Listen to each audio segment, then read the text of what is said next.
జరుపుకుంటోంది.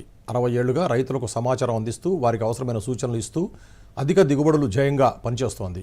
తాజాగా వజ్రోత్సవ వేడుకల్లో గవర్నర్ జిష్ణుదేవ్ వర్మ పాల్గొన్నారు. వేడుకలను ప్రారంభించిన గవర్నర్ వ్యవసాయ రంగంలో వ్యవసాయ విశ్వవిద్యాలయం అందిస్తున్న కృషిని ప్రశంసించారు. రైతులే దేశానికి వెన్నెముగ్గా ఆయన అభివర్ణించారు. వ్యవసాయ వర్సిటీలో ఏర్పాటు చేసిన స్టాల్స్ను ఆయన ప్రారంభించారు. రైతులతో ప్రత్యేకంగా ముచ్చటించారు. స్టాల్స్ను సందర్శించి అక్కడి వ్యవసాయ ఉత్పత్తుల గురించి అడిగి తెలుసుకున్నారు.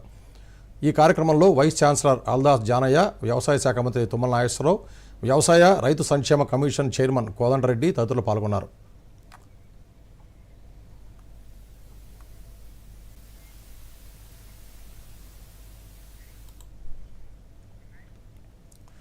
ప్రొఫెసర్ జయశంకర్ వ్యవసాయ విశ్వవిద్యాలయం వజ్రోత్సవాల్లో భాగంగా ఏర్పాటు చేసిన స్టాల్స్ అందరినీ ఆకట్టుకుంటున్నాయి. తెలంగాణతో పాటు ఇతర రాష్ట్రాల నుంచి వచ్చిన వారితో ప్రాంగణం సందడిగా మారింది.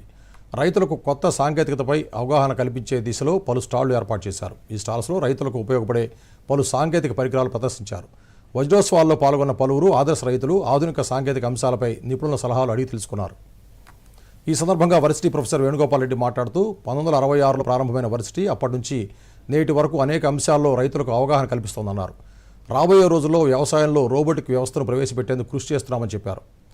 ఈ సందర్భంగా పలువురు రైతులు, వివిధ సంస్థల ప్రతినిధులు దూరదర్శన్తో మాట్లాడుతూ 1964లో స్టార్ట్ అయినటువంటి వ్యవసాయ విశ్వవిద్యాలయము ఈ 24వ సంవత్సరానికల్లా 60 వసంతాలు పూర్తి చేసుకున్నది.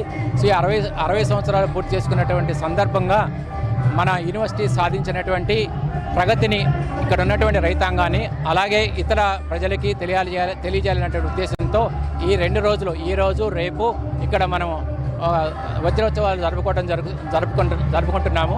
కిసాన్ మేళాతో పాటు మనం ఇక్కడ రైతులందరికీ మనం సాధించినటువంటి ప్రగతిని తెలియజేయాలనే ఉద్దేశంతో ఈ 60 సంవత్సరాల్లో ఈ యూనివర్సిటీ నుంచి విడుదలైనటువంటి ముఖ్యమైనటువంటి వంగడాల్ని, అది వరి కావచ్చు, మొక్కజొన్న కావచ్చు, పంది కావచ్చు, పత్తి కావచ్చు, సో వివిధ రకాల రైతుల కోసం ప్రదర్శన చేయడం జరుగుతుంది. ఇక్కడ చూశాక చాలా సంతోషం అనిపించింది. ఎందుకంటే ప్రతిదీ రైతు సరిపోయే పనిముట్లు ఇక్కడ అవైలబిలిటీ కనపడుతున్నాయి. ఇక్కడ ఏమిటంటే మందు కొట్టే స్ప్రేలు కానీ, కల్టివేషన్లు కానీ, కల్టివేటర్లు కానీ, హార్వెస్టర్లు, ఉరికోత మిషన్లు కానీ, ఇంకా తర్వాత రకరకాలుగా పనిముట్లు చూసాం. తర్వాత సీడు కూడా మామూలుగా విత్తనాలు కూడా అన్ని స్టాల్స్ పెట్టారు. చాలా బాగున్నాయి. ఈ యూనివర్సిటీకి మేము రావడము దాదాపు ఒక 15 సంవత్సరాలు అవుతుంది.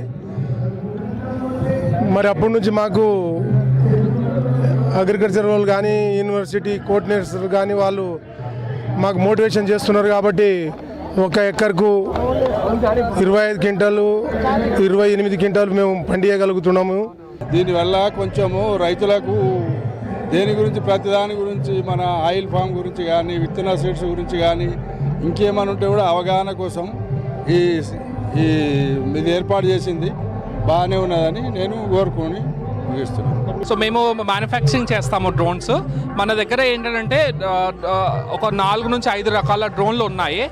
ఎలా ట్రాక్టర్ డ్రోన్ వాడుతుంటారో అలా డ్రోన్స్లో స్ప్రేయింగ్తో స్టార్ట్ అయ్యి ఫర్టిలైజర్స్, పాలినేషన్, మన డైరెక్ట్ సీడింగ్, ఇలా డిఫరెంట్ అప్లికేషన్స్, ఒక 6 అప్లికేషన్స్ ఈ డ్రోన్తో చేయబడుతుంది.